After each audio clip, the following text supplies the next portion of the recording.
I want to make it a straight before we begin the taping, if you would. We want to thank Bob Doolin and Mark and Terry Campbell for that beautiful music. And the only thing we missed is the harp.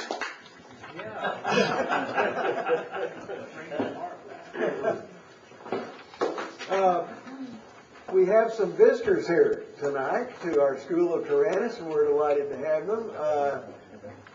Joe and Deloise Halverson. Where's Deloise? Dolores just sees out.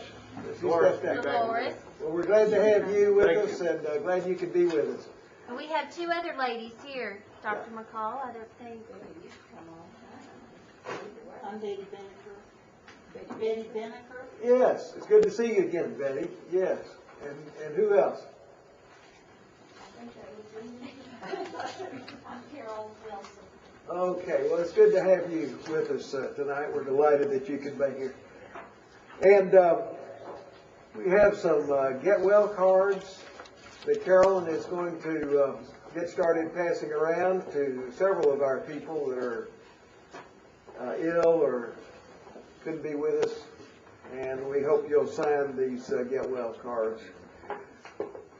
We have a special treat tonight. Wait. Yes. We need some to sign up. Oh, and we need, for the refreshments, we're going to need some sign-ups. So if you haven't had the privilege of doing the refreshments for our break, here's an opportunity for you to do so. Carol will be passing that around if you'd like to sign up. We do have a treat tonight for our second hour. Dr. John Brummett will be bringing our class, our lesson on the millennium, and we're really looking forward to that. He did the afternoon time with our people this afternoon, 2 hours on the great terms of salvation.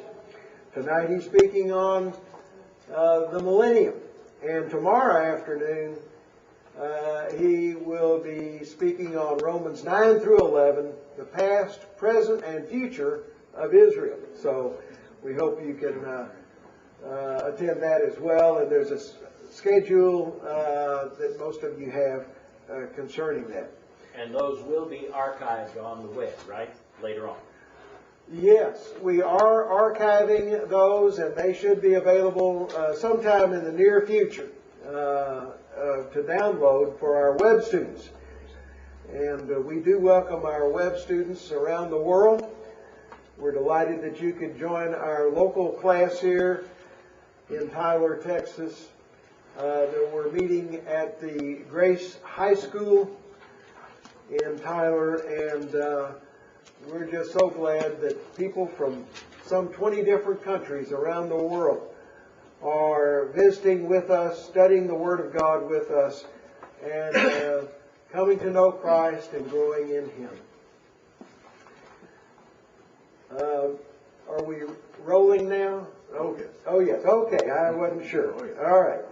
Well, tonight we're studying in our series on the whole book of Isaiah, the 36th and 37th chapters of Isaiah. We take a shift now. From chapters 36 through 39, this is history. Up until now, we have been studying prophecy by and large, with only a few historical notations made by Isaiah.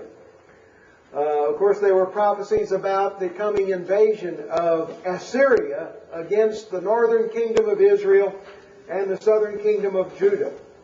But now, the prophet shifts into the recording of the history, as some of the prophecies that the Lord made through him actually come to pass, including the invasion by Assyria and the siege of Jerusalem by the Assyrians. Chapter 36.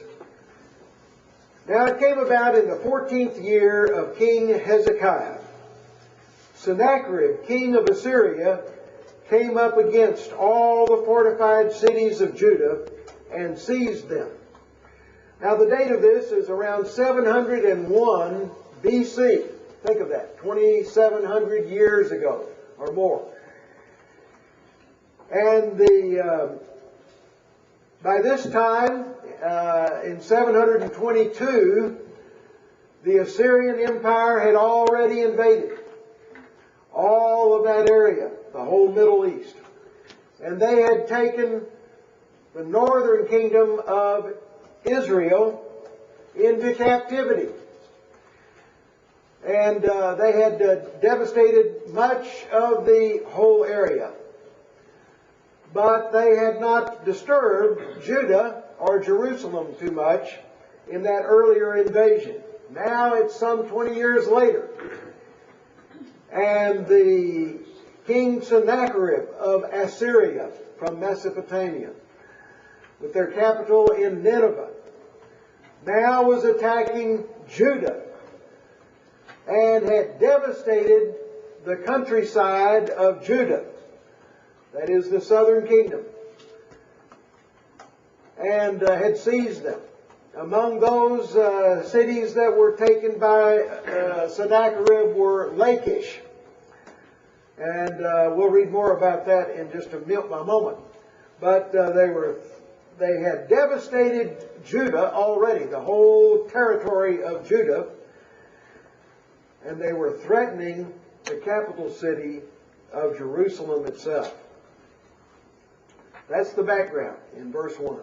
And verse 2, and the king of Assyria sent Rabshakeh from Lachish to Jerusalem.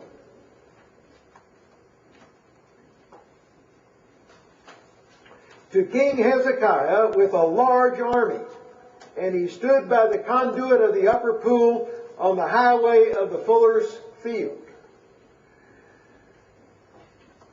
The king of Assyria was in Lachish. That's a town about 25 miles southwest of Jerusalem. And it was at this point being besieged and in the process of being destroyed. One of the great archaeological finds in Assyria, in Nineveh, that was discovered in the last century, was a wall from Sennacherib's palace, in which he depicted the destruction, the siege and destruction of Lachish, which is exactly what we're looking at right now. And in tremendous confirmation of that biblical citation, there is this actual drawing of the surrounding of the city of Lachish, the attacking of the walls, and its destruction. But Sennacherib didn't come up to Jerusalem himself. He sent Rabshakeh. Now, who in the world is this Rabshakeh? Well, he is obviously an envoy and leader in the administration of King Sennacherib. He's very unusual in that he speaks Hebrew, we learn later. And this disturbed the leaders of Jerusalem because they didn't want him speaking in Hebrew loudly so that the people on the wall could hear it about the threats of King Sennacherib. Some have speculated then that Rabshakeh may have been an Israelite, captured previously in the invasion of the northern kingdom, and therefore knew Hebrew and spoke Hebrew, but now was in the administration of the king of Assyria, Sennacherib. Is that possible? It's possible. Remember, Nehemiah was the cupbearer of the king of Persia at the time when Nehemiah was written. And he had come into a high position in the court of the king of Persia so many centuries later from this. It's possible that Rabshakeh which means, by the way, the pourer of the wine, had this high position in King Sennacherib's court. And he was sent up to Jerusalem by Sennacherib to King Hezekiah with a large army. A detachment was made of however many thousands and thousands of soldiers to go up to Jerusalem and confront King Hezekiah. And where was this done? In the conduit of the upper pool of the highway of the fuller's field. Ever heard of that before? Does that ring a bell? Highway of what? The what? The highway of what? Well, it was the conduit of the upper pool on the highway of the fuller's field. Had you heard of that before? Well, if you look back in chapter 7 of Isaiah, you'll see that is exactly where Isaiah met Ahaz and delivered to him the great prophecy about the birth, the virgin birth of the coming Messiah to the house of David. And of course, it's where the water supply for the city of Jerusalem was concentrated. And obviously, when a large army surrounded Jerusalem, that was something that King Hezekiah was very concerned about, the water supply of the besieged city.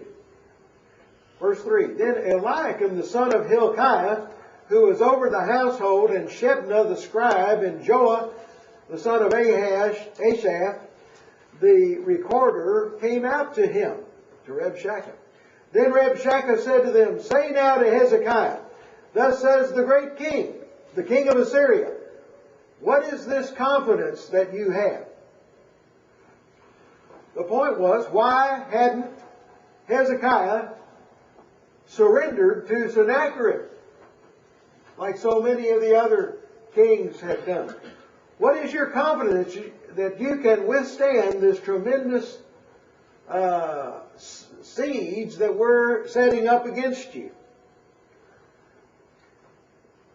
I say, your counsel and strength for the war are only empty words. Now on whom do you rely that you have rebelled against me?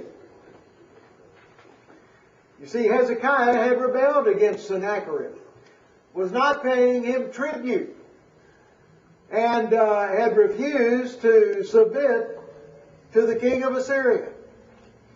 And needless to say, the king of Assyria was not very happy about that circumstance. And what are you relying on for your confidence that you rebel against me? Behold, you rely on the staff of this crushed reed, even on Egypt, on which if a man leans, it will go into his hand and pierce him. So is Pharaoh, king of Egypt, to all who rely on him. King Hezekiah, are you relying on Egypt? On Pharaoh? That's like a broken reed. You ever lean on a broken reed? Well, he says if you do, you'll lean on the reed and it will fall, and in the process it'll become sharp and pierce your hand. You shouldn't rely on Egypt. It won't do you any good. It won't save you from my power.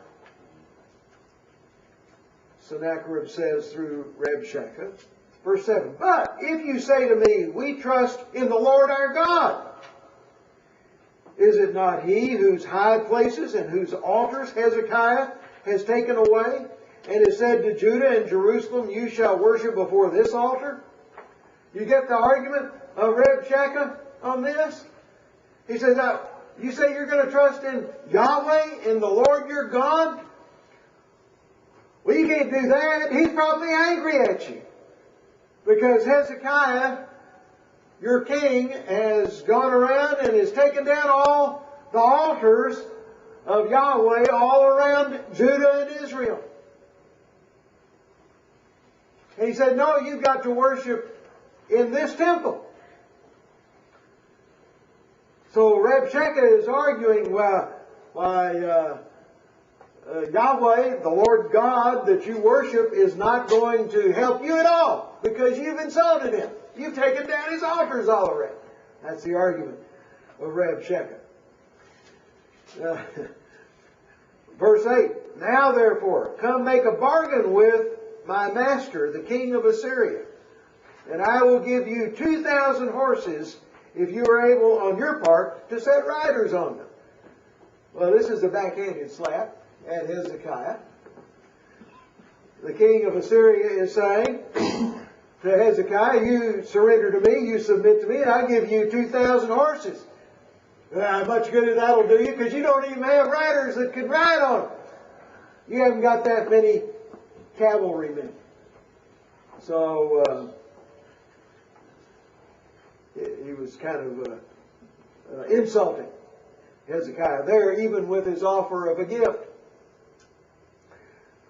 Verse 9, how then can you repulse one official of the least of my master's servants and rely on Egypt for chariots and for horsemen? You think that Egypt's going to help you? How can you rely on Egypt? I've got Egypt covered. Egypt's not going to be any help to you at all. You are doomed. Verse 10, and have I now come up without the Lord's approval against this land to destroy it? The Lord said to me, go up against this land and destroy it. Can you imagine that? King Sennacherib, the pagan king of Assyria, says through Rabshakeh, Yahweh, your God, told me to come down here and destroy Jerusalem. Imagine that. You think that's true? Well, the Lord said He would bring Assyria against Jerusalem and against Judah. That was part of the prophecy of Isaiah and other prophets. Now, how the Lord caused Assyrian king to do that, we don't know. But He says Yahweh told him to come down there and destroy Judah and all the land there. What a challenge! And he was saying this loudly to this delegation from Hezekiah, and the people on the wall heard this bombastic threat.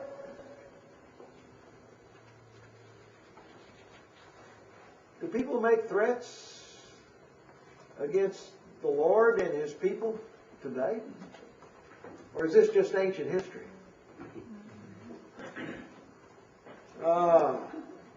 People make threats against Christian people and against their God. People make threats against Israel today and against the God of Israel. This is not just old ancient history, this is modern. All the people surrounding the tiny nation of Israel today are making threats to Israel to destroy it, thinking they will do God a favor by doing to do so. Verse 11, then Eliakim and Shebna and Joah said to Rabshakeh, speak now to your servants in Aramaic, for we understand it, and do not speak with us in Judean, in the hearing of the people who are on the wall. Shh, shh, shh, he's saying to Rabshakeh. We can understand. Speak in Aramaic. And what was Aramaic? Aramaic, it was the language that originated in Syria. Aram is the Hebrew word for Syria. And Aramaic is sometimes called Syriac. And it had become, in this time, the lingua franca of the whole world. Everybody could speak Aramaic in the courts of the kings, the diplomats, and that was the language of communication. There are tablets of communication that have been discovered in archaeology all around the world, written in that part of the world, written in Aramaic. And it was the language of communication between kingdoms, and was that for centuries until Alexander the Great conquered the world. And then he made Greek the lingua franca of the world. And then Latin became the lingua franca of the world for many centuries. And the next one after that was French, which became the lingua franca, which means the French language, the lingua franca of the world. And then English, in our time, has become the lingua franca of the world. But at this time, Aramaic was. We have a question and a comment. The question comes from Clanton, Alabama, Randy Patterson. Does God really speak through pagans? Shouldn't divine intervention be reserved for the more faithful? Does it matter? Before you answer that, I also want you to know Robbie from Tennessee is in the chat room, and he says that he really likes the way you set up the new angle. He says it's really good. So, the new angle. The new angle there. That's right. Okay. It looks really sharp. You ought to see it with the American flag behind you. Oh, all right. We don't have it tonight. Oh, okay. I'm moving over there. Hey, Robbie. Tell Very Robbie, good. keep an eye out for it. Well, now the question from Alabama was, how can God use pagans to bring a message? Well, he doesn't do it very often, but every once in a while he does. You remember Balaam was a pagan prophet in the book of Numbers, and God used him and even his donkey to bring a message. And so once in a while, God uses pagans to do so. But that was a very question, that's a very astute question, because that's the very question that Israel was asking, that Judah was asking at this time. How can God bring this horrible, cruel, pagan country, the Assyrians, against us, and against His temple, and against His holy city? It was unthinkable to them that such a thing would happen. And they could not imagine such a thing. And they had been there in the land for 700 years. And they had been there with the temple now for some 300 years. 300 years at this point. So the idea that they could be dislodged by a pagan country was just unreasonable and unthinkable, and they could not imagine Yahweh, their God, allowing such a thing. So they had the same question. Nevertheless, God was using Assyria at this point.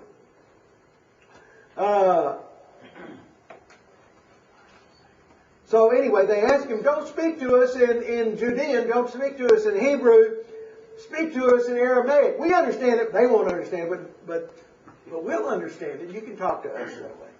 But Rabshakeh said, has my master sent me only to your master and to you to speak these words, and not to the men who sit on the wall, doomed to eat their own dung and to drink their own urine with you?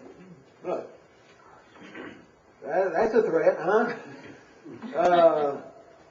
Yeah, we want them to hear us, because they're going to have to face this fate of this siege that Jerusalem is going to go under, and they're going to be starving to death, they're going to be thirsting to death, and they're going to be in tremendous straits. They ought to hear this warning too.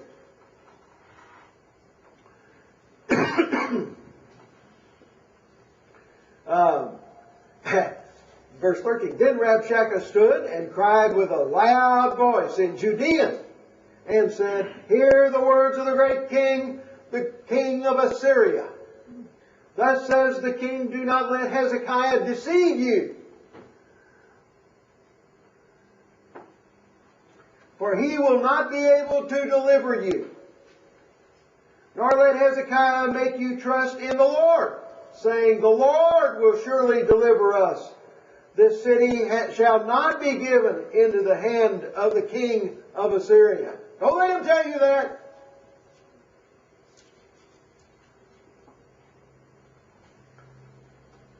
Well, Rabshakeh was a shrewd political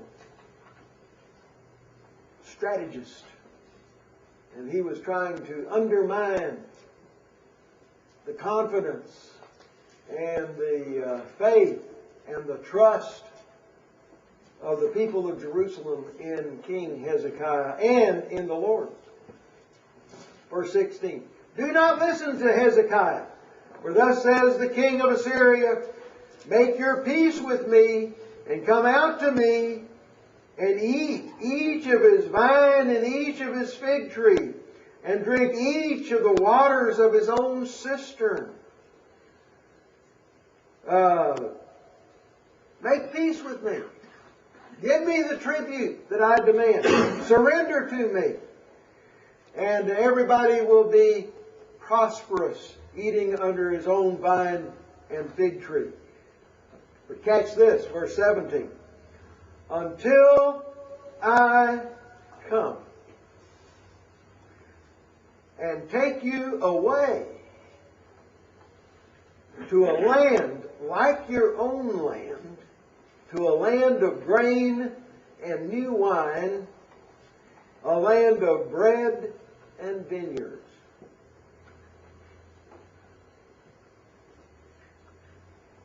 Come on out, make peace, be prosperous in your own vine and fig tree, take the fruit of your labors, until I come and take you away, transport you to another land. See, that's what the Assyrians did. That's what Shalmaneser did earlier. That's what happened to Israel in the captivity of 722. They took the Israelites of the northern kingdom away to another land to deposit them on the other side of Mesopotamia. And then they brought other peoples in to their land and completely disrupted the cultural and the historic heritage of the people. Yes, Mark. What ever happened to those people? To the 10 tribes, as it were. Well, I know that they weren't all lost, but I mean, after they did that to the northern tribes, whatever became of them? The question is, whatever happened to those Israelites that were taken off past Mesopotamia by the Assyrians? Well,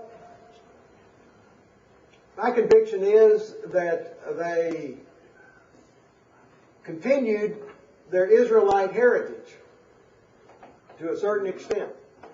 And then many of those that were attacked in the northern kingdom became refugees and fled down to the southern kingdom and fled to Jerusalem and became refugees in Jerusalem. And that's why Hezekiah had to expand the wall of Jerusalem, almost double what it had been before, to accommodate all the refugees. Have you ever heard of a refugee problem? Yeah, we've had them in our time. And they had them then. And the refugees fled to Jerusalem. So many, many thousands of Israelites from the 10 tribes of the northern kingdom fled down to Jerusalem. And then when Jerusalem was later captured and taken off to Babylon by the Babylonians 100 some odd years later, then I think that was in the same area, general area, where the Israelites had been taken. And I think they got together. They had the same general cultural heritage. And they became the Hebrew refugees in Mesopotamia and Babylon. And so when the return came, they came from all the 12 tribes back to the land, although only 55,000 came back. Yeah. It just occurred to me that the Assyrian Empire was conquered by the Babylonian Empire, and maybe some of them were taken. That's right. They were just taken over, as you say. The Babylonians took over the Assyrians and took over their peoples. And then the Hebrews that were there probably came back and coalesced with the Jewish captives that were taken up at the time of the Babylonians. So I don't think the 10 tribes were ever lost, and they kind of became amalgamated with the people from Jerusalem that were captured by the Babylonians. Okay. But here's the point. Rabshakeh is saying, you'll be treated nicely, and by the way, we're going to take you to another land and break off your relationship to this land. And this was not anything unusual. This is what they did. This was a matter of course.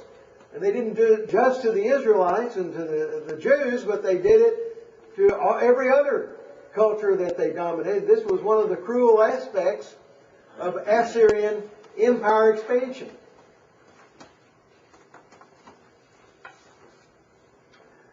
In verse 18, beware lest Hezekiah misleads you, saying, the Lord will deliver us. Had Hezekiah already said that? Had Isaiah already said that? Yes. Yes. The prophecy had been made already. And Hezekiah had repeated, undoubtedly, the promise of Isaiah.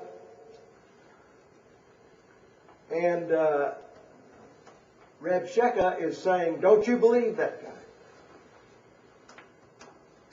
Can there be such a thing as people telling people not to trust their leaders and so forth? Is that possible? And that their leaders are lying to them, so forth. I have heard of that. And that's what Rabshakeh is saying of Hezekiah. He says, and what's his argument to this? Has any one of the gods of the nations delivered his land from the hand of the king of Assyria?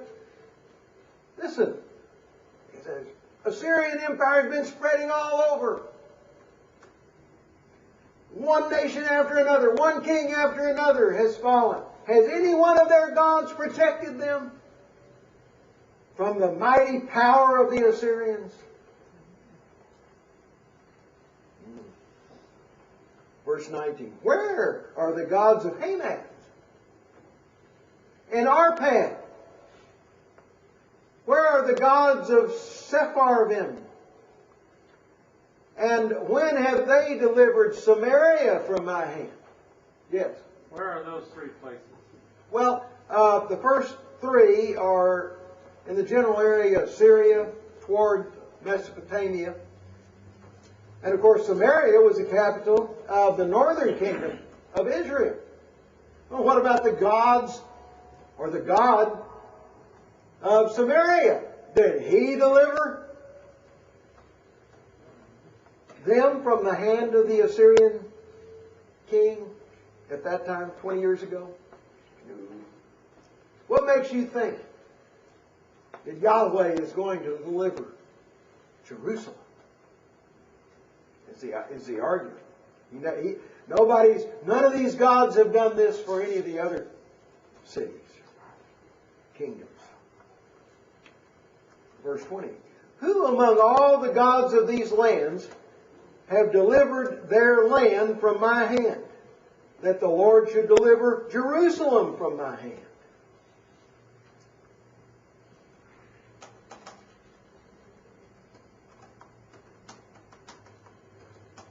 It hasn't happened.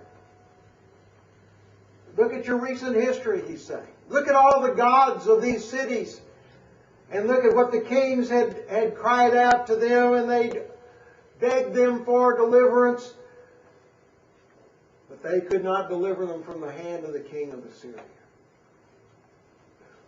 And he's arguing that the king of Assyria, Sennacherib, is greater than any of the gods of the cities, including the God of Jerusalem. That's his argument. We have a question from Scott in Atchison, Kansas.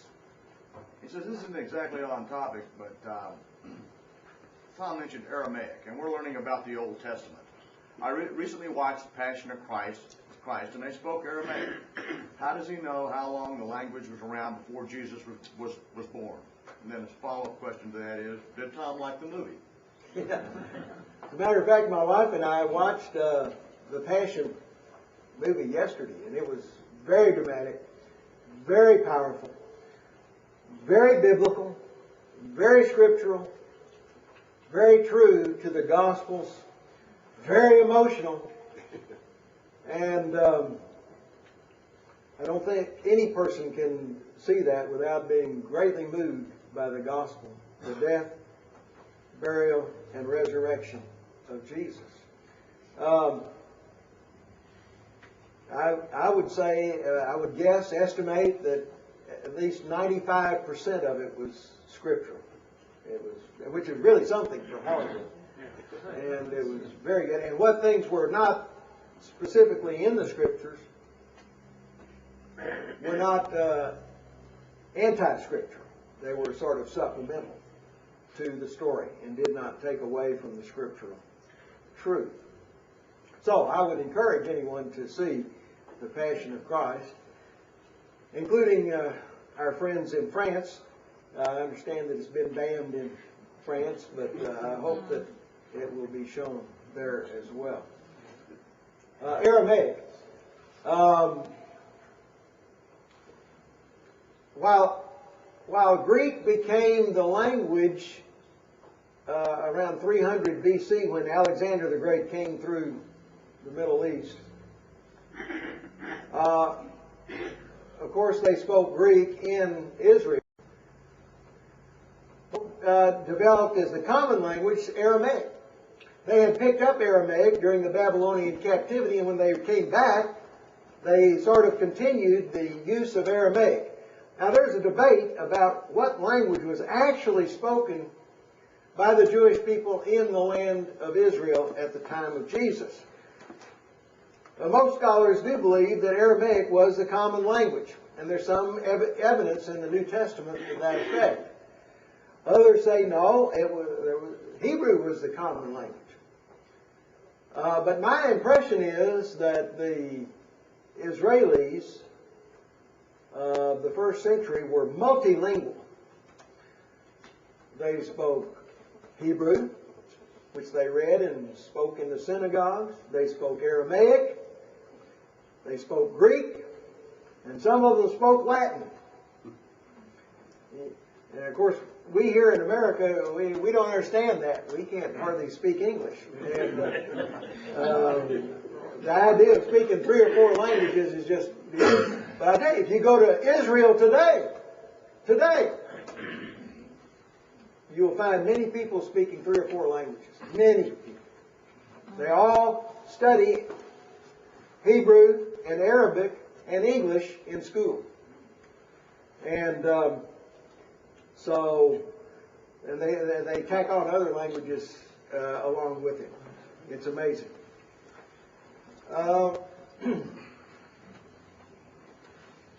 Verse 21, continuing. But they were silent and answered him not a word. For the king's commandment was, do not answer him. Now you can see this crowd up there on the wall, listening to all this, listening to these threats, listening to these bombastic statements against Yahweh and against King Hezekiah and against Israel and Jerusalem and all of that. And you can imagine they were straining at the bit to hurl insults right back at him. Take your Assyrian horde and go back home, or things a lot worse than that. But they bit their tongue, and they did not speak, because the king had said, don't answer them. Don't provoke them. Don't get them any more angry than they are. Just keep your peace. That's not bad advice even for us today, is it? When somebody comes railing against us with all kinds of slanders and accusations, just hold your peace. A soft answer turns away wrath, the scripture says. Well, they didn't even answer with a soft answer. They kept their peace. Were silent. Then Eliakim the son of Hilkiah, who was over the household, and Shebna the scribe, and Joah the son of Asaph, the recorder, came to Hezekiah with their clothes torn, and told him the words of Rabshakeh. Eliakim was completely shaken. And he had to report back to Hezekiah what Rabshakeh had said. And it says they tore their clothes. Well, why would anybody tear their clothes on such an occasion?